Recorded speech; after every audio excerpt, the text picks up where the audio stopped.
62세의 소개팅 앱으로 만난 남자가 제 젖은 블라우스 위로 작업복 점퍼를 덮어주었습니다. 기름 냄새가 배어있는 낡은 점퍼였어요. 그런데 그 안에 그 사람의 체온이 남아 있었습니다. 어깨를 타고 등을 타고 젖은 피부 안쪽까지 스며드는 온기였어요. 저는 그 온기 앞에서 몸이 굳었습니다. 도망쳐야 할지 기대어야 할지 판단이 서기도 전에 그 사람의 손이 제 젖은 머리카락을 넘겨주었어요. 손끝이 귀 뒤를 스치는데 숨이 멎는 줄 알았습니다. 이 이야기는 열흘 전 친구의 전화 한 통에서 시작됩니다. 사연 시작 전 구독, 좋아요 한 번씩 눌러주세요. 저는 올해 62세, 38년을 도서관 서가 사이에서 보낸 퇴직사서 김순영이라고 합니다. 퇴직한 지 1년, 이혼한 지 3년이 됐으니까 세상에 내놓을 만한 직함은 아무것도 남지 않은 셈이죠. 서울 외곽 아파트 11평짜리에서 혼자 삽니다. 그날도 아침 6시에 눈이 떠졌습니다. 38년 동안 도서관 출근 시간에 맞춰 살았던 몸이 퇴직을 인정하지 않는 건지 알람 없이도 정확히 6시면 잠이 깨요. 일어나서 이불을 개고 밥솥에 혼자 먹을 쌀 한 컵을 씻어 넣고 반찬통 3개를 꺼내 식탁에 놓았습니다. 밥이 되는 동안 거실 창문을 열어 환기를 시키고 화분에 물을 주고 쓸 데도 없는데 현관 신발장을 정리했어요. 바쁜 척을 하지 않으면 하루가 너무 길었거든요. 밥을 먹고 설거지를 마친 뒤 소파에 앉아 읽던 책을 펼쳤습니다. 책 사이에서 구겨진 마트 영수증이 빠져나왔어요. 사과 2개, 두부 1모, 파 1단. 지난주 장 볼 때 계산대에서 받아 아무 생각 없이 읽던 페이지에 꽂아둔 겁니다. 어릴 때부터 그랬습니다. 책갈피를 따로 사본 적이 한 번도 없고 눈에 보이는 아무 종이나 접어서 꽂는 버릇이 있었죠. 영수증을 펴서 다시 책 사이에 밀어넣는데 문득 손이 멈췄습니다. 예전에는 이 시간쯤이면 누군가 밥 먹었어? 라고 물어봐주는 사람이 있었다는 게 떠올랐어요. 그런데 가만 생각해보면 그 사람이 진심으로 제가 밥 먹은 걸 궁금해한 적이 있었나 싶습니다. 마지막 20년은 같은 현관문을 쓰는 하숙인 같았어요. 밥은 따로, 방도 따로, 안부도 형식이었고 눈도 잘 마주치지 않았습니다. 생일이 지나가도 한마디 없었고 제가 입원했을 때도 문병 한 번이 전부였어요. 참는 게 사는 거라고 생각했습니다. 그러다 퇴직하던 날 38년치 책상을 비우면서 깨달았죠. 참고 있었던 게 아니라 죽어 있었던 거라고. 그래서 이혼 서류를 밀어 넣었습니다. 전 남편은 아무 말 없이 서명했어요. 그 침묵이 20년의 요약이었습니다. 그렇게 혼자가 된 지 3년째, 그날 오후에 수영이한테서 전화가 왔습니다. 수영이는 대학 때부터 40년 넘은 친구이자 서울 변두리에서 작은 중고서점을 운영하는 사람이에요. 저하고는 성격이 정반대여서 제가 조용히 서가를 정리하는 동안 이 친구는 세상 모든 사람과 수다를 떨고 다니던 타입이죠. 전화를 받자마자 수영이 목소리가 쏟아졌습니다. 순영아, 나 오늘 서점에서 손님 한 분이 커피를 사줬어. 70이 넘으셨는데 눈이 반짝반짝해. 사람은 만나봐야 안다니까. 저는 건성으로 듣고 있었는데 수영이가 갑자기 톤을 낮추며 말했습니다. 너도 사람 좀 만나라. 요즘 소개팅 앱 있잖아. 나 깔아봤는데 괜찮더라. 이 나이에 그런 거 하는 사람이 어딨어. 입에서 바로 나왔습니다. 마치 준비해둔 대사처럼요. 수영이가 한숨을 쉬더니 조용해졌습니다. 이 친구가 조용해지면 진지하다는 뜻이에요. 잠시 뒤 수영이가 물었습니다. 순영아, 손 마지막으로 잡아준 사람이 누구야? 기억나? 대답하려고 했습니다. 그런데 아무 이름도 떠오르지 않았어요. 목구멍까지 올라온 말이 그대로 걸려버린 것처럼 저는 수화기를 쥔 채 가만히 있었습니다. 봐, 그러니까 그래. 수영이가 그 말만 남기고 앱링크를 문자로 보냈습니다. 전화가 끊긴 뒤에도 손이 꽤 오래 수화기 위에 머물러 있었어요. 밤이 왔습니다. 잠이 오지 않았어요. 이불 속에서 핸드폰을 꺼내 화면을 켰다가 껐다가를 반복하다 수영이가 보낸 링크를 눌렀습니다. 앱 설치 화면이 떴어요. 파란 바탕에 흰 글씨로 새로운 만남을 시작하세요라고 적혀 있었는데 그 문장이 저를 보고 하는 말 같지가 않았습니다. 이 나이에 이게 뭐 하는 짓이야. 머릿속에서 그 말이 돌았지만 손가락은 이미 움직이고 있었습니다. 설치 버튼을 누르고 화면이 바뀌는 동안 심장이 조금 빨라지는 걸 느꼈어요. 두근거림이라고 부르기엔 너무 작았고 무시하기엔 분명했습니다. 앱이 열리자 프로필들이 쭉 올라왔습니다. 대부분 자기소개가 길었어요. 학력, 경력, 취미, 재산 상황까지 빼곡하게 적어놓은 사람들 사이를 스크롤하다가 유독 짧은 소개글 하나에서 손이 멈췄습니다. 프로필 사진은 없었어요. 이름 석자와 한 줄. 차 고치는 사람입니다. 그것뿐이었습니다. 저는 그 문장을 2번 읽었습니다. 왜 2번 읽었는지 그때는 저도 몰랐어요. 그 밤 누른 버튼 하나가 제 인생을 이렇게 바꿔놓을 줄은요. 다음 날 아침 눈을 뜨자마자 핸드폰부터 집어들었습니다. 38년간 알람 없이도 6시에 일어나던 사람이 그날은 5시 반에 눈이 떠졌어요. 어젯밤에 본 그 프로필이 아직 있는지 확인하고 싶었던 겁니다. 앱을 열자 차 고치는 사람입니다라는 한 줄이 그대로 남아 있었고 저는 그걸 보며 이불을 턱까지 끌어올렸습니다. 이 나이에 내가 뭘 하는 거지. 화면을 끄고 세수를 하러 갔지만 세수하는 내내 그 한 줄이 자꾸 떠올랐어요. 허세가 없어서였을 겁니다. 도서관에서 38년을 보내다 보면 사람을 보는 감각 같은 게 생기거든요. 대출 카드에 자기 이름을 또박또박 쓰는 사람, 반납 기한을 하루도 안 어기는 사람, 그런 사람들이 결국 오래 다니는 이용자가 됐습니다. 말이 적고 성실한 사람 특유의 냄새 같은 걸 저는 알고 있었는데 그 짧은 한 줄에서 그게 났어요. 그래도 먼저 말을 걸 수는 없었습니다. 앱을 열었다 닫았다를 반복하며 이틀을 보냈어요. 사흘째 되던 날 오전 저는 수영이의 중고 서점으로 갔습니다. 서점 문을 열자 오래된 종이 냄새가 코끝을 감쌌고 수영이는 카운터 뒤에서 돋보기를 코끝에 걸치고 재고 장부를 들여다보고 있었어요. 제 얼굴을 보더니 장부를 탁 덮으며 입꼬리를 올렸습니다. 왔네. 앱 깔았지? 어떻게 알았어? 네 얼굴에 다 써있거든. 수영이가 카운터 밖으로 나오며 제 핸드폰을 가리켰습니다. 저는 한참을 망설이다 앱 화면을 보여줬고 수영이가 차 고치는 사람입니다를 읽더니 고개를 끄덕였어요. 괜찮은데? 짧고 솔직하고 너랑 비슷한 타입이다. 나는 안 보낼 거야. 이 나이에 여자가 먼저 말 거는 게 말이 돼? 수영이가 제 어깨를 잡으며 눈을 똑바로 들여다봤습니다. 순영아 60 넘으면 먼저 안 하면 아무 일도 안 일어나. 그 말이 끝나기 무섭게 수영이가 제 핸드폰을 낚아챘습니다.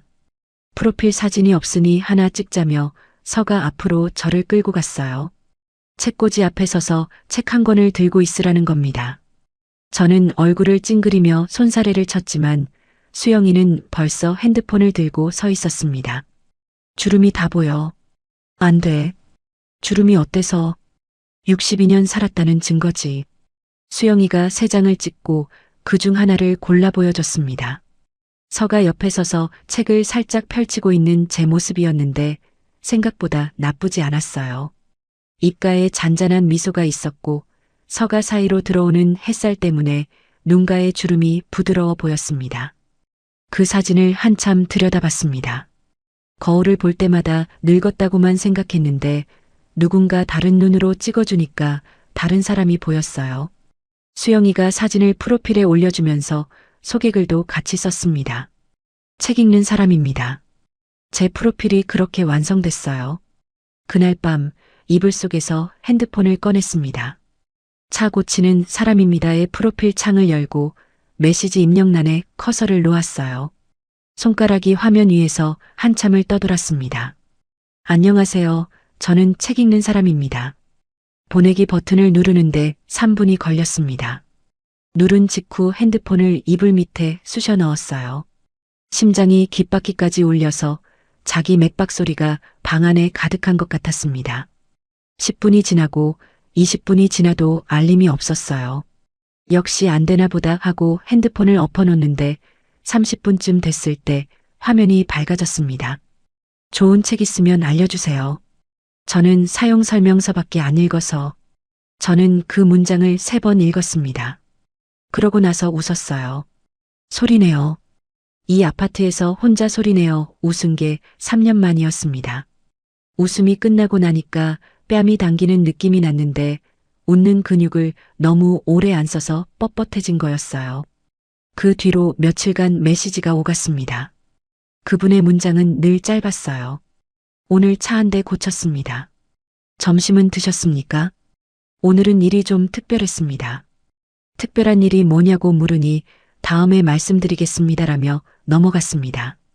자동차 사용 설명서처럼 군더더기가 없는 말투인데 이상하게 그 짧은 문장들이 하루 종일 머릿속에 남았어요. 점심을 먹으면서 혹시 답장이 왔나 핸드폰을 확인하게 되고 밤에 불을 끄기 전 마지막으로 보는 것도 그 사람의 메시지 창이었습니다. 나흘째 저녁 메시지가 왔습니다. 한번 만나뵐 수 있겠습니까? 저는 답장을 쓰다 지우기를 4번이나 반복했습니다. 네라고만 쓰면 너무 가벼워 보이고 길게 쓰면 안달나 보이는 것 같았어요. 네, 만나 뵙겠습니다. 보내고 나서 세수하러 화장실에 갔습니다. 거울 앞에 서서 오랜만에 제 얼굴을 찬찬히 들여다봤어요. 눈가에 잔주름이 촘촘했고 볼살은 내려앉아 있었지만 거울 속에 그 여자가 웃고 있었습니다. 그런데 그게 무서웠어요. 이 나이에 이렇게 설레는 게, 무언가를 기대하는 게 다시 실망할 수 있다는 뜻이니까요. 수건으로 얼굴을 닦으며 거울에서 눈을 돌렸지만 입꼬리가 내려가지 않았습니다. 그때는 몰랐어요. 차 고치는 사람의 손이 얼마나 크고 따뜻한지, 그리고 그 손이 제 인생을 어떻게 바꿔놓을지를요. 약속 장소는 서울 외곽주택가 근처의 작은 카페였습니다. 진호 씨가 메시지로 보내준 곳이었는데 검색해보니 간판도 작고 리뷰도 별로 없는 조용한 가게였어요. 화려한 프랜차이즈가 아니라 그런 곳을 고른 게 그 사람답다는 생각이 들었습니다. 저는 약속보다 30분 일찍 도착했습니다. 창가석에 앉아 가방을 옆에 놓고 핸드폰으로 시간을 확인하다가 화장실에 가서 거울을 봤어요. 아침에 한참을 고민하며 바른 립스틱이 입술 위에 얹혀 있었습니다. 이 나이에 이게 뭐 하는 짓이야. 휴지로 입술을 닦아냈습니다. 그러고 나서 다시 거울을 보니까 얼굴이 너무 창백해 보여서 결국 립스틱을 다시 발랐어요. 바르고 닦고 다시 바르는 사이에 5분이 지나 있었습니다. 자리로 돌아와 앉은 지 얼마 되지 않아 카페 문이 열렸습니다. 키가 중간쯤 되는 남자가 들어섰는데 어깨가 넓었고 점퍼를 걸치고 있었어요. 얼굴보다 먼저 냄새가 왔습니다. 엔진오일. 역한 게 아니라 오래된 기계를 매만진 사람한테서만 나는 희미한 기름 냄새였어요. 도서관에서 38년을 보내면서 종이 냄새, 먼지 냄새, 오래된 책 접착제 냄새를 맡아왔던 저한테 그건 완전히 새로운 세계의 냄새였습니다. 진호 씨가 저를 보더니 어색하게 목례를 하며 다가왔습니다. 늦었습니까? 약속 시간보다 5분이나 일찍 왔으면서 그렇게 물었어요. 저는 아니요, 저도 방금 왔어요 라고 대답하며 맞은편 자리를 가리켰습니다. 진호 씨가 의자를 빼고 왔는데 점퍼 소매에 기름이 살짝 묻어 있는 게 보였어요. 아마 오다가 눈에 띄어서 급히 닦았는데 다 안 지워진 거겠죠. 커피를 시키고 나서 대화가 시작됐는데 진호 씨는 정말 말이 없었습니다. 앱에서 짧은 문장만 보내더니 실물도 똑같았어요. 제가 뭘 좋아하세요? 라고 물으니 한 단어만 돌아왔습니다. 차요. 어떤 차요? 마시는 차요? 타는 차요? 진호 씨가 1초쯤 멈칫하더니 입꼬리를 살짝 올리며 대답했습니다. 둘 다요. 그게 그날 진호 씨가 보여준 첫 번째 미소였어요. 크게 웃은 게 아니라 입꼬리만 살짝 올라간 정도였는데 그 순간 제 심장이 크게 한번 뛰었습니다. 가슴팍에서 울린 게 아니라 명치 아래쪽에서 묵직하게 울리는 종류의 박동이었어요. 20살 때 느끼는 두근거림하고는 달랐습니다.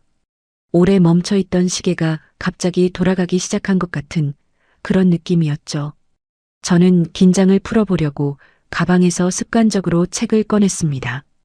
요즘 읽고 있는 소설이었는데 책을 들어 올리자 사이에 꽂아뒀던 구겨진 편의점 영수증이 바닥으로 떨어졌어요. 허리를 숙이려는데 진호 씨가 먼저 손을 뻗어 그걸 주었습니다. 영수증을 건네면서 진호 씨가 물었어요. 이걸로 표시해 두십니까? 아, 맨날 아무거나 꽂아두는 버릇이 있어서 부끄러워서 얼른 받으려고 손을 내밀었습니다. 진호 씨가 영수증을 넘겨주는 순간 손가락 끝이 스쳤어요. 의도한 게 아니었습니다. 그냥 영수증이 작으니까 건네받는 과정에서 손끝이 닿은 거였는데 저는 반사적으로 손을 움츠렸고 진호 씨도 손가락을 걷어들이며 멈칫했습니다. 그 사람의 손끝이 스쳤을 때 전기가 통한 것 같았다는 표현은 제 나이에 쓰기 민망합니다. 그런데 정말로 그랬어요. 손끝에서 팔뚝까지 따뜻한 것이 번지는 느낌이 분명히 있었고 저는 영수증을 받아들고서 한동안 어디를 봐야 할지 몰라 창밖만 바라봤습니다. 아직 이런 감각이 남아 있었구나. 그 자각이 놀라움보다는 안도에 가까웠어요. 진호 씨는 제가 영수증을 다시 책에 끼우는 걸 유심히 보고 있었습니다. 무슨 생각을 하는 건지 알 수 없었지만 눈이 영수증이 꽂힌 자리에 한참 머물러 있었어요. 커피가 식어갈 무렵 제가 주말에 뭐 하세요? 라고 물었습니다. 별 뜻 없이 던진 질문이었는데 진호 씨가 잠깐 뜸을 들이더니 대답했어요. 이번 토요일은 좀 바쁩니다. 오래된 약속이 있어서 무슨 약속인지 물으려다 참았습니다. 아직 두 번째 만남인데 사생활을 캐는 것 같아서요. 그냥 그러시구나 하고 넘겼는데 돌이켜보면 그게 첫 번째 의문이었어요. 매달 특정 토요일마다 빠지지 않는 약속이 뭘까 하는. 카페를 나서며 문 앞에서 인사를 했습니다. 오늘 감사했습니다라고 말하고 돌아서려는데 뒤에서 진호 씨가 제 이름을 불렀어요. 순영 씨. 멈췄습니다. 누군가 제 이름을 그렇게 또박또박 불러준 게 얼마만인지 모르겠어요. 전 남편은 마지막 몇 년간 제 이름을 부른 적이 없었습니다. 여보도 순영아도 아무것도 없이 그냥 같은 집에 사는 사람이었으니까요. 그런데 이 사람은 순영 씨라고 또렷하게 제 쪽을 보면서 불렀습니다. 다음에 또 만나도 되겠습니까? 고개를 끄덕였습니다. 목소리가 나오지 않아서 고개만 끄덕인 건데 진호 씨도 고개를 한번 숙이고는 반대편으로 걸어갔어요. 카페 문이 닫히는 게 보였는데 이상하게 그 문이 닫히는 게 아쉬웠습니다. 집으로 돌아오는 버스 안에서 아들 재민이한테 전화가 왔습니다. 어머니, 오늘 어디 가셨어요? 산책 좀 했어. 거짓말이 입에서 자연스럽게 나왔어요. 재민이가 요즘 많이 나가시네요 라고 한마디를 덧붙였는데 그 톤이 살짝 날카로웠습니다.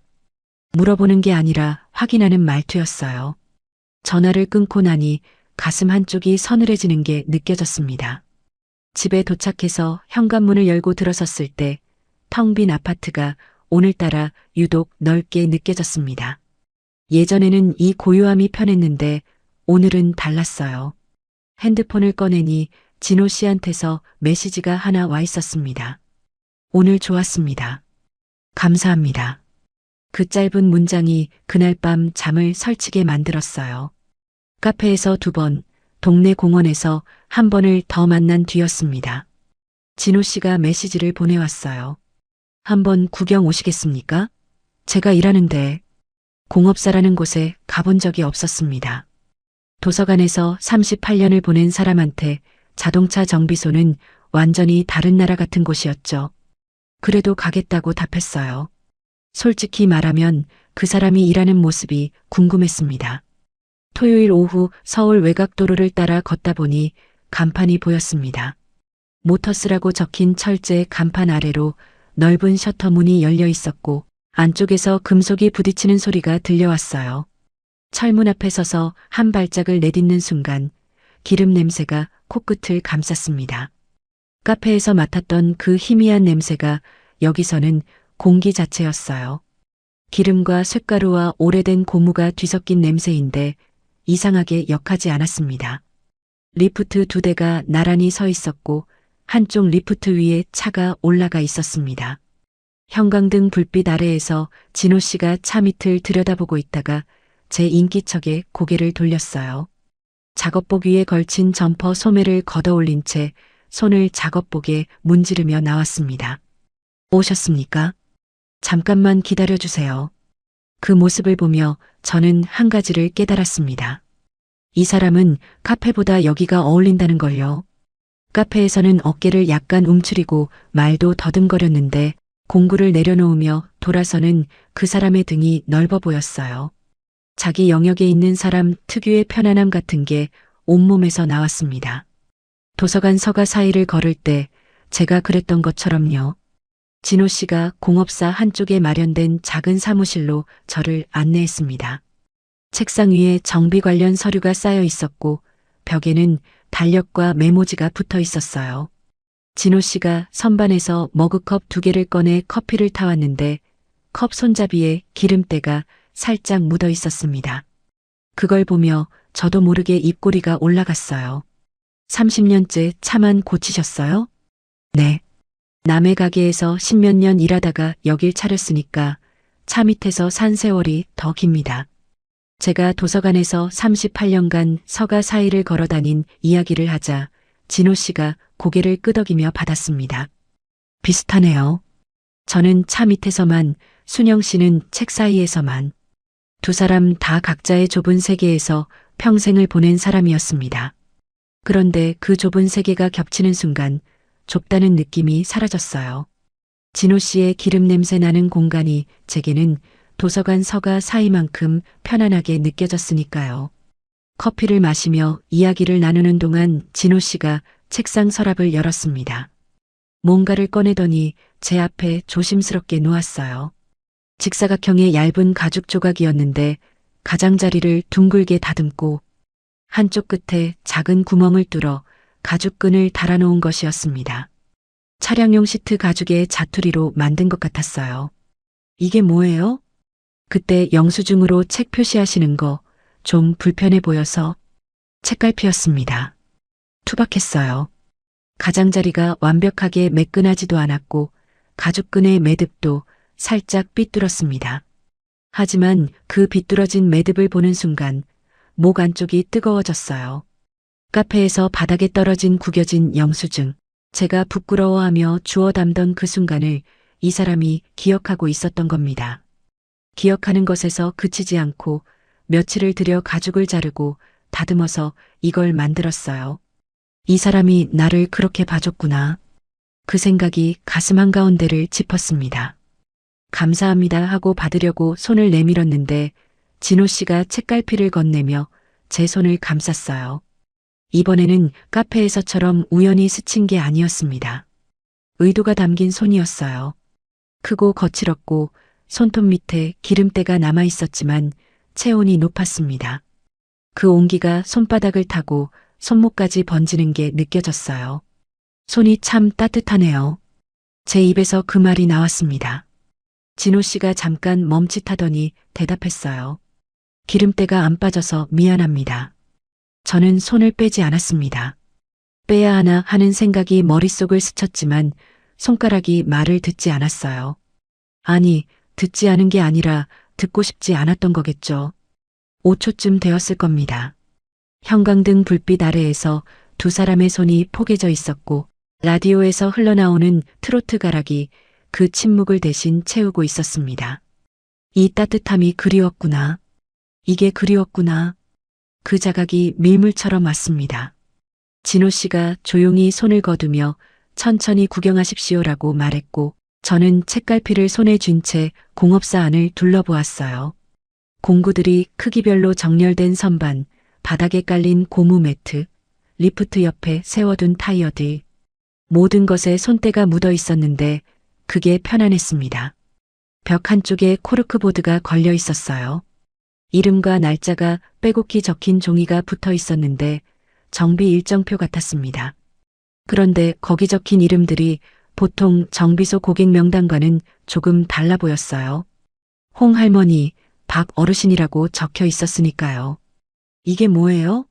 하고 물으려다 입을 다물었습니다. 진호 씨가 자연스럽게 다른 쪽으로 이끌었기 때문이기도 했고, 처음 와서 이것저것 캐물으면 실례인 것 같아서이기도 했어요. 공업사를 나와 집으로 돌아오는 길, 가죽 책갈피를 손에 쥐고 걸었습니다. 가죽 냄새와 기름 냄새가 희미하게 섞여 나는 그 작은 물건이 손안에서 따뜻했어요. 기분이 좋았습니다. 오래간만에 발걸음이 가벼웠어요. 이 나이에 이렇게 설레면 안 되는데. 그 생각이 뒤통수를 잡았지만 걸음은 멈추지 않았습니다. 집에 도착해서 가죽 책갈피를 서랍에 넣었다가 1분도 안 돼서 다시 꺼내 읽던 책에 꽂았어요. 구겨진 영수증 대신 누군가의 정성이 담긴 물건이 제 책 사이에 들어가는 건 38년 도서관 인생에서 처음 있는 일이었습니다. 그날 저녁 재민이가 들렀습니다. 한 달에 한두 번 퇴근길에 들르는 날이었는데 현관에서 신발을 벗다가 신발장 위를 봤어요. 제가 아까 책과 함께 올려둔 가죽 책갈피가 거기 있었습니다. 어머니, 이거 뭐예요? 아, 그냥 하다가 말이 막혔습니다. 재민이가 책갈피를 집어들고 이리저리 돌려보는 동안 저는 부엌으로 가서 물컵을 꺼내며 등을 돌렸어요. 가슴이 빠르게 뛰고 있었습니다. 어머니, 이거 누구한테 받은 거예요? 재민이의 목소리가 거실에서 날아왔습니다. 친구한테 받은 거야. 대수롭지 않게 넘겼고 재민이도 더 묻지 않았습니다. 일요일이 왔습니다. 일요일 저녁마다 재민이네 집에서 밥을 먹는 게 한 달쯤 된 루틴이었습니다. 소라가 차려준 밥상에 둘러앉아 손녀 서윤이 이야기를 하고 반찬이 맛있다며 한두 마디 건네다 돌아오는 게 전부인 자리였어요. 별다를 것 없는 가족 식사였고 그날도 그렇게 시작됐습니다. 그날 이후 재민이는 가죽 책갈피에 대해 다시 묻지 않았습니다. 이 아이가 조용할 때는 혼자 생각을 쌓고 있다는 뜻이니까요. 재민이네 아파트 현관문을 열고 들어서자 된장찌개 냄새가 났어요. 소라가 부엌에서 어머니 오셨어요? 하며 앞치마를 두른 채 고개를 내밀었고 거실에서는 서윤이가 이미 잠들어 있었습니다. 재민이는 식탁에 앉아 핸드폰을 보다가 고개를 들어 저를 봤는데 눈인사가 평소보다 짧았어요. 식탁에 마주 앉았습니다. 소라가 찌개를 날라오며 자리를 잡는 동안 밥을 뜨는 숟가락 소리만 잠깐 흘렀어요. 식사가 시작되고 몇 분쯤 지났을 때 소라가 제 쪽을 보며 말했습니다. 어머니 요즘 피부가 좋아지신 것 같아요. 뭐 하세요? 아무 뜻 없이 던진 말이었을 겁니다. 저는 숟가락을 멈추지 않으려고 애쓰면서 대답했어요. 아, 산책을 좀 다녀서 그런가 보다. 그 순간 재민이가 젓가락을 내려놓는 소리가 났습니다. 소리라기보다는 기척에 가까웠는데 식탁 분위기가 한 박자 달라졌어요. 재민이가 찌개를 한 숟가락 떠먹고 나서 고개를 들지 않은 채 입을 열었습니다. 어머니, 혹시 누구 만나세요?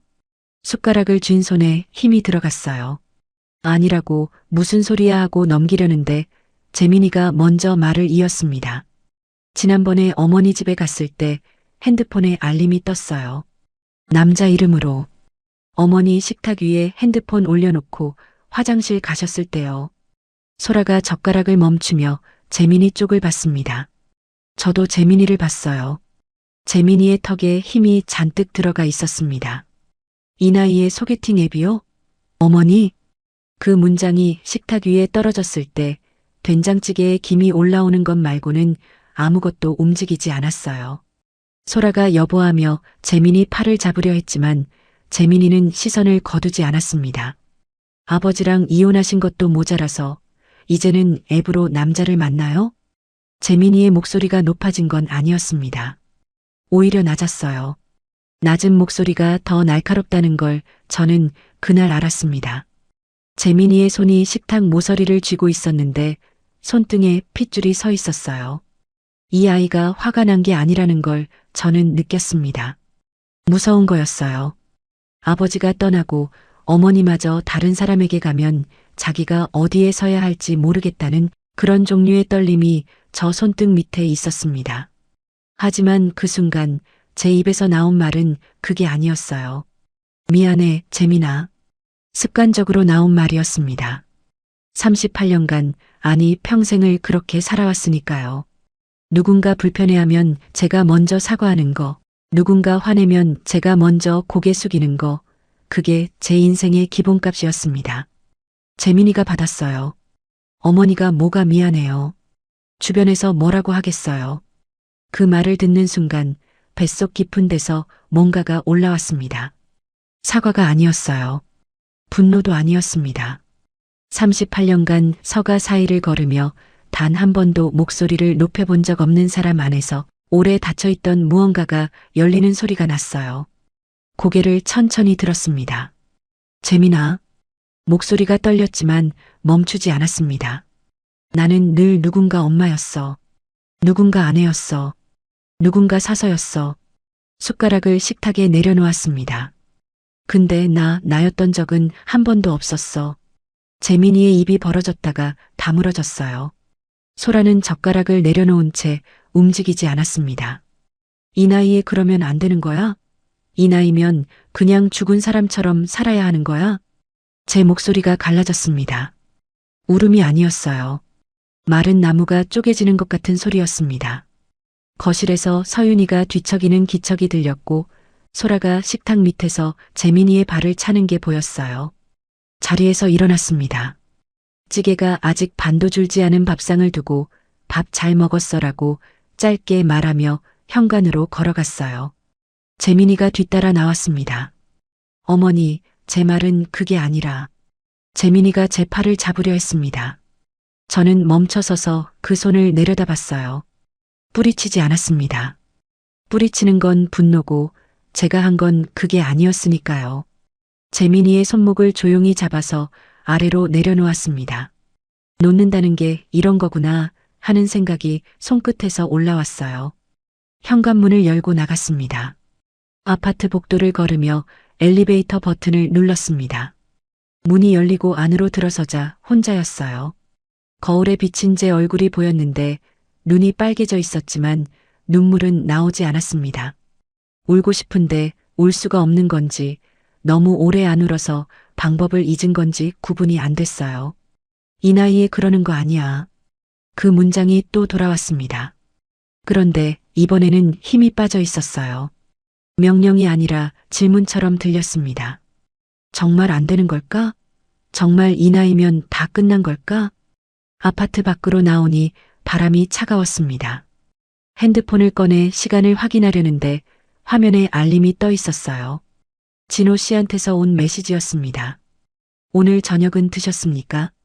매일 오는 그 한 줄이었습니다. 특별한 말이 아니었어요.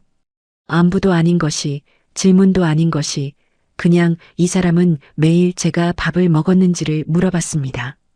같은 집에 살면서 한 번도 들어보지 못한 그 말을 앱으로 만난 사람이 매일 보내고 있었어요. 목이 메었습니다. 가로등 아래 서서 화면을 들여다보는데 글자가 흐려졌어요. 아까 식탁에서 나오지 않았던 눈물이 지금 나오려 하고 있었습니다. 비가 내리기 시작했습니다. 가늘고 차가운 빗줄기가 이마를 적셨고 저는 핸드폰을 가슴에 안은 채 교차로 앞에 섰어요. 왼쪽은 집으로 가는 길이었고 오른쪽은 진호 씨의 공업사 쪽이었습니다. 저는 그날 집으로 가지 않았습니다. 비를 맞으며 얼마나 걸었는지 모릅니다. 교차로에서 오른쪽으로 꺾은 뒤로는 발이 알아서 움직였어요. 머리가 시킨 게 아니었습니다. 몸이 기억하는 길이었어요. 두어 번 와봤을 뿐인데 발이 그 길을 알고 있다는 게 이상했지만 따질 여유가 없었습니다. 진호 모터스 간판이 보일 즈음에는 머리카락에서 빗물이 턱 끝으로 흘러내리고 있었어요. 셔터 문은 내려져 있었지만 안쪽에서 불빛이 새어나왔습니다. 진호 씨가 늦은 시간까지 일하고 있는 거겠지 하는 생각이 들면서 철문 앞에 섰어요. 주먹을 쥐고 문을 두드렸습니다. 한 번, 두 번, 세 번째를 두드리려는데 안에서 발소리가 나더니 작은 쪽문이 열렸어요. 진호 씨가 저를 보았습니다. 비에 젖은 머리카락, 축 처진 외투, 신발 안까지 젖어서 걸을 때마다 소리가 나는 꼴. 아마 엉망이었을 겁니다. 진호 씨는 아무 말도 하지 않았어요. 입을 열지 않은 채 한 발짝 뒤로 물러서며 문을 더 넓게 열었습니다. 그 틈으로 기름 냄새와 형광등 불빛이 한꺼번에 쏟아져 나왔어요. 안으로 들어서자 진호 씨가 작업복 위에 걸쳐 입고 있던 점퍼를 벗었습니다. 말없이 제 어깨에 덮어주었어요. 기름이 밴 점퍼였지만 체온이 남아 있어서 따뜻했습니다. 그 온기가 젖은 블라우스를 뚫고 피부에 닿는 순간 다리에서 힘이 빠졌어요. 서 있기가 어려웠습니다. 진호 씨가 한쪽 팔로 제 팔꿈치를 받쳐주며 공업사 안쪽 낡은 소파로 이끌었어요. 소파에 앉히고 나서 진호 씨가 탕비실 쪽으로 갔습니다. 잠시 뒤 머그컵을 들고 돌아왔는데 김이 올라오는 걸 보니 커피였어요. 기름때 묻은 손잡이에 그 컵이었습니다. 제가 양손으로 컵을 감싸쥐자 손가락 끝으로 온기가 스며들었어요. 그제야 제 손이 떨리고 있었다는 걸 알았습니다. 진호 씨가 작은 의자 위에 걸터 앉아 저를 지켜보았어요. 묻지 않았습니다.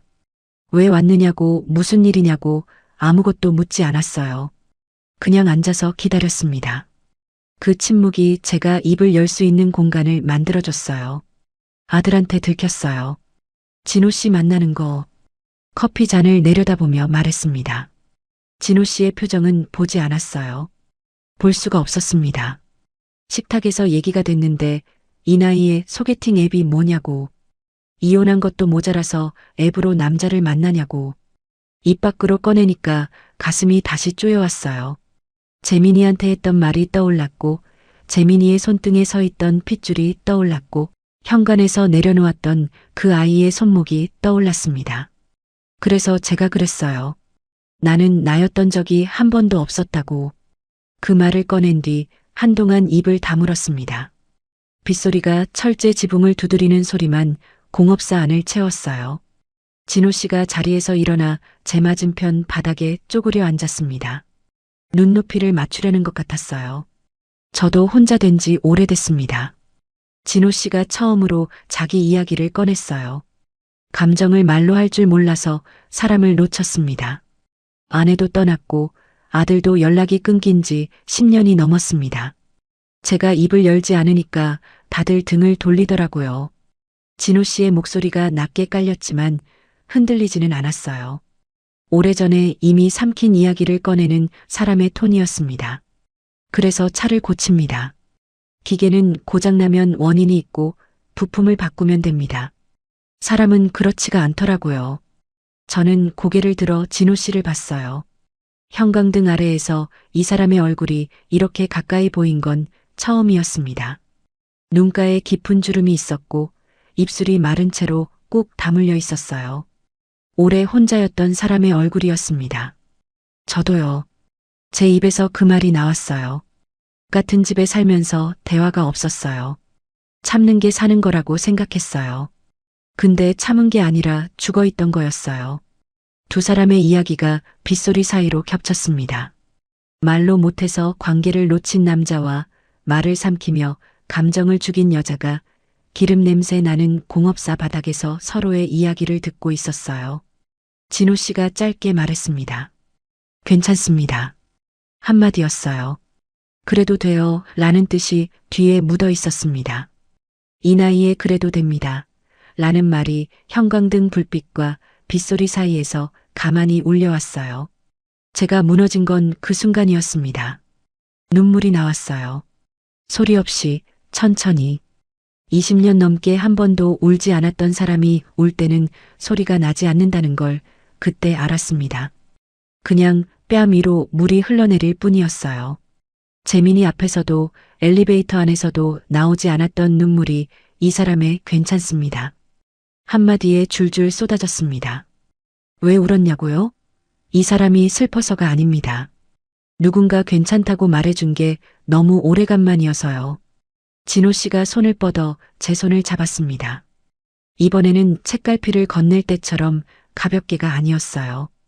두 손으로 감싸 쥐듯이 놓지 않겠다는 힘이 실려 있었습니다. 거칠고 기름때가 낀 손이 제 손을 따뜻하게 덮었는데 공업사에서 미안하다고 했던 바로 그 기름때가 이 밤에는 다르게 느껴졌어요. 저도 그 손을 쥐었습니다. 손가락에 힘이 들어갔습니다. 30년간 렌치를 쥐던 손과 38년간 책 표지를 쓸던 손이 빗소리 속에서 포개졌어요. 얼마나 그렇게 있었는지 모릅니다. 진호 씨가 한 손을 풀어 제 이마에 묻은 젖은 머리카락을 넘겨주었어요. 손바닥이 이마에 닿았을 때 체온이 전해졌고 저는 눈을 감았습니다. 그 손이 이마에서 관자놀이로 천천히 내려오더니 뺨 위에 눈물을 닦아주었어요. 어떤 말보다 분명한 문장이었습니다. 진호 씨가 제 어깨를 감싸 안았을 때 저는 고개를 그 사람의 가슴 쪽으로 기울였어요. 작업복에서 나는 기름 냄새와 세탁 세제 냄새가 섞여 있었습니다. 그 냄새를 맡으며 눈을 감자 몸에서 힘이 빠져나갔어요. 그 밤의 온기를 어떻게 말해야 할지 모르겠습니다. 오래 꺼져 있던 보일러가 다시 돌아가는 것 같은 느낌이라면 아시는 분은 아실 거예요. 관절마다 스며 있던 찬 기운이 천천히 녹아내리는 것 같았습니다. 그날 밤 저는 그 사람의 체온 옆에서 잠이 들었어요. 기름 냄새가 나는 낡은 소파 위에서 빗소리를 입을 삼아서요. 생각보다 따뜻했고 생각보다 편안했습니다. 아침에 먼저 눈을 떴어요. 비는 그쳐 있었고 셔터 틈으로 새벽빛이 실처럼 들어왔습니다. 진호 씨는 소파 옆 작업 의자에 걸터 앉은 채 고개를 숙이고 잠들어 있었어요. 소파를 저한테 내준 거였습니다. 일어나 주위를 둘러보는데 작업대 위에 뭔가가 놓여 있었어요. 가죽 조각과 작은 칼, 송곳이 나란히 있었고 가죽 조각에는 반쯤 뚫린 구멍이 있었습니다. 무언가를 만들다 만 흔적이었는데 확인하지 않았어요. 그 사람이 자고 있는 모습을 한참 보다가 조용히 돌아섰습니다. 세수를 하러 수도꼭지를 틀자 찬물이 손등을 적셨어요. 거울은 없었지만 어젯밤보다는 괜찮은 얼굴이라는 걸 알 수 있었습니다. 뒤에서 의자가 삐걱거리는 소리가 나서 돌아보니 진호 씨가 눈을 떠 있었어요. 저를 보더니 눈을 한번 비비고는 자리에서 일어났습니다. 갈 때 커피 한 잔 드시겠습니까? 그 투박한 아침 인사에 입꼬리가 올라갔어요. 커피를 마시며 나란히 서서 셔터 밖을 봤습니다. 비갠 뒤에 아스팔트가 젖어서 반짝이고 있었어요. 진호 씨가 커피 잔을 내려놓더니 저를 봤습니다. 오늘 순영 씨 아들분한테 제가 인사를 드려도 되겠습니까? 머그컵을 쥔 손이 멈췄어요. 대답이 바로 나오지 않았습니다. 그 질문의 무게를 저는 그때 다 알지 못했어요. 비가 그친 다음 날 저는 집에서 아무것도 하지 못한 채 하루를 보냈어요. 재민이에게 연락을 해야 하나 말아야 하나를 놓고 핸드폰을 들었다 내려놓기를 반복했습니다. 진호 씨가 아침에 했던 말이 머릿속에서 떠나지 않았거든요. 아들에게 인사를 드려도 되겠느냐는 그 질문이 시간이 지날수록 무거워졌습니다. 그런데 제가 연락하기 전에 일이 먼저 벌어졌어요. 소라가 전화를 해온 겁니다. 어머니, 재민이가 지금 그 공업사에 갔어요. 목이 막혔습니다. 소라가 이어서 말했어요. 재민이가 어머니 집에 갔던 그날 휴대폰을 몰래 봤었나 봐요. 메시지를 보고 공업사가 어디인지 알고 있었는데 검색해봤다고 하더라고요. 기사 제목은 이랬다고 합니다. 모터스, 매달 혼자 사는 어르신 차량 무상 점검 10년째. 소라가 검색하다 우연히 발견한 건데 기사 안에 진호 씨 인터뷰가 짧게 실려 있었다고 했어요. 혼자 사시는 분들이 차 고장 나면 발이 묶이잖아요. 그게 좀 안쓰러워서요. 진호 씨의 말투가 그대로 담겨 있었다고 합니다. 소라는 그걸 재민이에게 보여줬고 재민이는 기사를 읽고 나서 한참 아무 말이 없었다고 해요. 그러더니 차 키를 집어들고 나갔다는 거예요.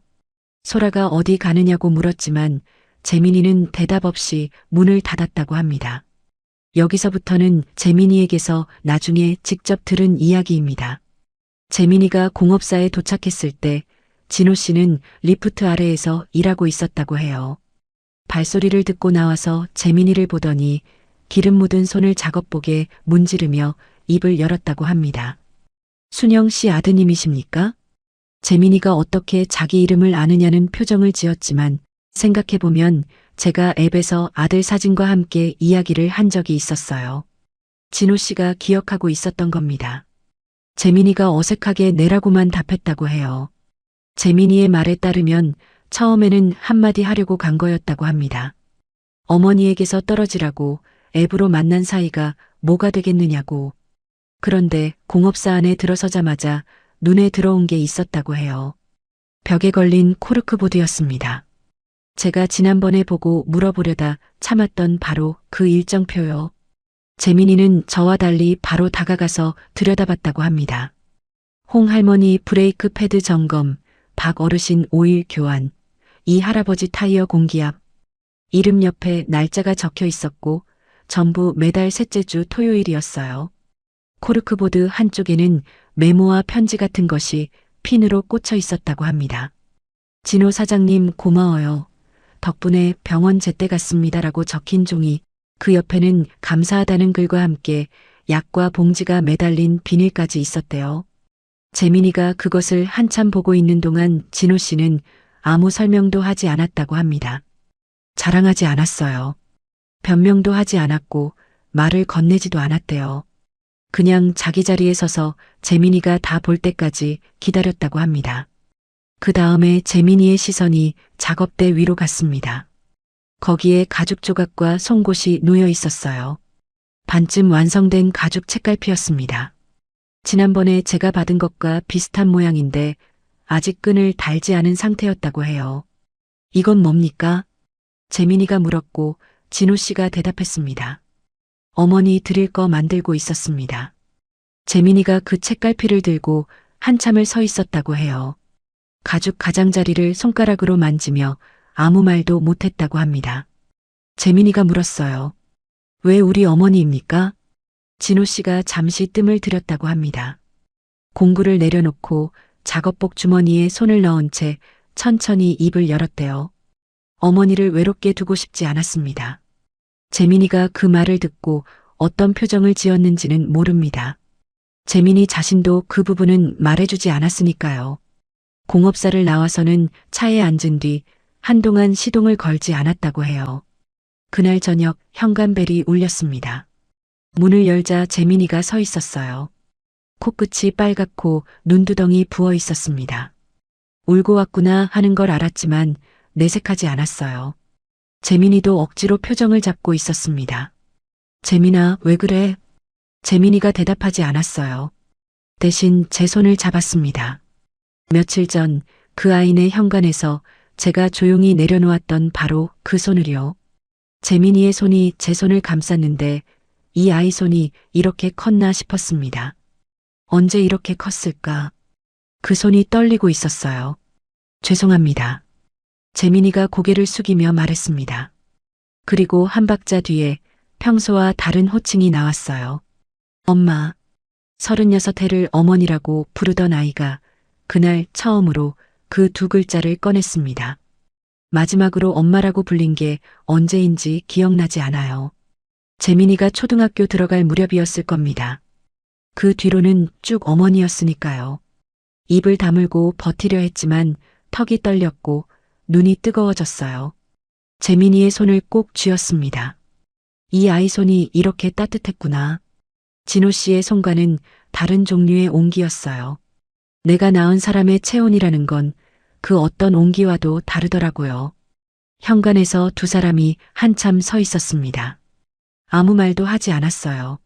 재민이의 어깨가 미세하게 흔들리는 게 느껴졌고 저도 소리 없이 울고 있었습니다. 복도 형광등이 깜빡였고 옆집에서 텔레비전 소리가 흘러나왔지만 그건 다른 세상의 일이었어요. 한참 뒤에 재민이가 코를 훌쩍이며 고개를 들었습니다. 어머니, 그분 한번 집에 데려오세요. 저는 대답 대신 재민이의 손을 더 꽉 쥐었어요. 끊어졌던 것이 다시 이어지는 순간에는 말이 필요하지 않다는 걸 그때 알았습니다. 그렇게 제 집 현관문이 다시 열릴 준비를 했습니다. 계절이 바뀌었습니다. 가을이 가고 겨울이 왔어요. 아파트 창문 너머로 보이는 나무들이 잎을 다 떨어뜨렸는데 이상하게 올해 겨울은 스산하지 않았습니다. 아침에 일어나 부엌으로 가서 커피를 내렸어요. 머그컵을 꺼내는데 손이 자연스럽게 두 개를 집었습니다. 한 개는 제 것, 한 개는 진호 씨가 올 때를 위한 것이었어요. 언제부터 이렇게 됐는지 정확히 모르겠습니다. 어느 날 아침에 한 개만 꺼내놓은 식탁이 허전해 보여서 하나를 더 올려놓았는데 그게 습관이 된 거예요. 누군가를 기다리는 습관이 다시 생겼다는 게 저한테는 작지 않은 변화였습니다. 커피를 내려놓고 소파에 앉아 책을 펼쳤어요. 페이지 사이에 가죽 책갈피가 꽂혀 있었습니다. 진호 씨가 차량용 시트 자투리로 만들어준 것, 그 두 번째 책갈피였어요. 첫 번째 것보다 매듭이 조금 더 반듯해져 있었어요. 연습한 게 티가 났습니다. 가죽 표면을 손가락으로 쓸어보니 미세한 기름 냄새가 아직 남아 있었어요. 구겨진 마트 영수증을 아무 생각 없이 책에 꽂던 때가 불과 2달 전인데 그때와 지금 사이에 참 많은 것이 달라졌습니다. 누군가가 제 습관을 지켜보고 기억하고 손으로 직접 만들어서 건넨 물건이 제 책 속에 자리를 잡고 있다는 게요. 영수증은 아무 데서나 나오지만 이건 한 사람에게서만 나온 거니까요. 현관벨이 울렸습니다. 초인종이 아니었어요. 문이 열리는 소리였습니다. 진호 씨가 벨을 누르면 제가 나가서 문을 여는 그 몇 초가 어색해서 제가 먼저 그냥 열고 들어오세요라고 말한 겁니다. 왔습니다. 진호 씨의 목소리가 현관에서 들렸어요. 저는 소파에서 일어나며 대답했습니다. 커피 내려놨어요. 이 두 마디가 전부였습니다. 거창한 인사가 아니라 그냥 왔습니다와 커피 내려놨어요가 오가는 아침이었어요. 그런데 이 평범한 인사가 주는 안도감을 뭐라고 설명해야 할지 모르겠습니다. 3년간 텅 빈 아파트에 울리던 것은 냉장고 돌아가는 소리뿐이었는데 이제는 현관에서 사람의 목소리가 나요. 그것만으로 집의 공기가 달라졌습니다. 진호 씨가 신발을 벗고 들어와 식탁에 앉았어요. 커피를 한 모금 마시더니 창밖을 봤습니다. 겨울 햇살이 약하게 들어오고 있었고 식탁 위로 긴 그림자가 드리워져 있었어요. 진호 씨가 커피 잔을 두 손으로 감싸 쥔 채 말했습니다. 오늘 날이 좋으니까 좀 걸을까요? 밖으로 나갔습니다. 아파트 단지 옆 작은 공원으로 걸어갔어요. 낙엽이 치워진 산책로를 나란히 걷는데 진호 씨가 먼저 손을 내밀었습니다. 아무 말 없이요. 처음이 아니니까 망설일 필요도 없었어요. 제 손이 그 손 안으로 들어갔습니다. 거칠고 크고 손톱 밑에 기름때가 남아있는 손이었습니다. 그 손을 내려다보다가 제 입에서 말이 나왔어요. 손이 따뜻해서 좋아요. 진호 씨가 고개를 돌려 저를 봤습니다. 뭐라고 해야 할지 모르겠다는 표정이었어요. 입을 벌렸다가 다물었다가 하더니 대답 대신 제 손을 살짝 더 쥐었습니다. 그게 대답이었어요. 공업사에서 처음 손을 잡았을 때 진호 씨가 기름때가 안 빠져서 미안합니다라고 했던 게 생각났습니다. 그때는 미안하다고 했는데 저는 그게 좋다고 말한 거예요. 누군가의 결점을 좋다고 말할 수 있게 되기까지 시간이 필요했지만 일단 그 말이 나오고 나니 가슴이 시원했습니다. 그 사람과 나란히 걸으며 손을 잡았습니다. 특별한 일이 아니에요. 공원 벤치에 할머니, 할아버지들이 앉아 있었고 조깅하는 사람이 옆으로 지나갔고 누군가 개를 산책시키며 걸어갔습니다. 세상은 보통의 아침이었어요. 그런데 특별하지 않다는 것이 가장 특별했습니다. 이 나이에 누군가와 손잡고 공원을 걷는 게 이렇게 당연한 풍경이 될 수 있다는 것을요. 산책 중에 핸드폰이 울렸습니다. 수영이었어요. 잘 된 거야? 응. 봐, 내가 뭐라고 했어. 수영이의 목소리에 웃음이 묻어 있었어요. 저도 웃었습니다.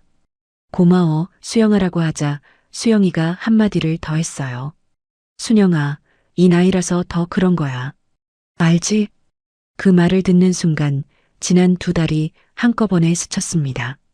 앱을 깔던 밤, 이 나이에 그러는 거 아니야 라고 제 스스로를 눌렀던 목소리가 떠올랐어요. 식탁에서 재민이가 던졌던 같은 문장도 떠올랐고 엘리베이터 안에서 힘없이 되뇌었던 그 말도 떠올랐습니다. 그런데 수영이의 입에서 나온 그 문장은 완전히 달랐어요. 이 나이에 그러는 거 아니야가 아니라 이 나이라서 더 그런 거야라니. 같은 나이를 말하는데 방향이 정반대였습니다. 전화를 끊고 나서 진호 씨에게 물었어요.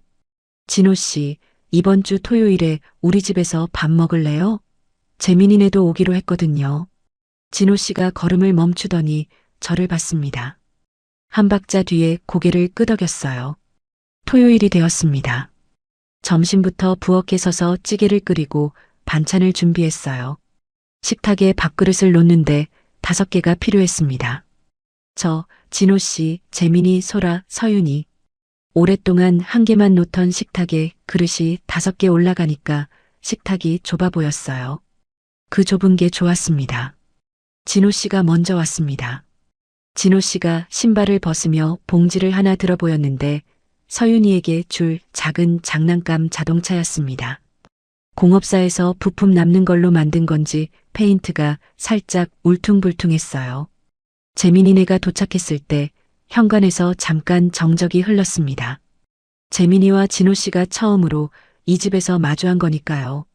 진호 씨가 먼저 고개를 숙였어요. 재민이가 입을 열려다 닫았다가 억지로 꾹 누른 듯한 목소리로 대답했습니다. 잘 부탁드립니다. 짧았지만 그걸로 충분했어요. 소라가 들고 온 과일을 부엌에 놓으며 분위기를 풀었고 식탁에 둘러앉았습니다. 서윤이가 진호 씨 옆에 앉더니 장난감 자동차를 들고 이거 할아버지가 만든 거예요? 하고 물었어요. 진호 씨가 응, 할아버지가 만든 거야 라고 대답하는 걸 듣고 재민이가 웃으며 고개를 돌렸습니다. 식사가 끝난 뒤 재민이네가 돌아가고 설거지를 마친 저는 책상 앞에 앉았습니다. 읽던 책을 펼치니 가죽 책갈피가 꽂힌 페이지가 나왔어요. 오늘 읽은 데까지를 확인하고 책갈피를 빼서 다음 페이지에 옮겨 꽂았습니다. 아직 넘기지 않은 페이지가 많이 남아 있었어요. 창문 너머로 겨울밤 달빛이 거실 바닥까지 비스듬히 들어오고 있었습니다. 62세에 소개팅 앱을 깔았습니다. 이 나이에 설레도 되는 거냐고요? 되더라고요.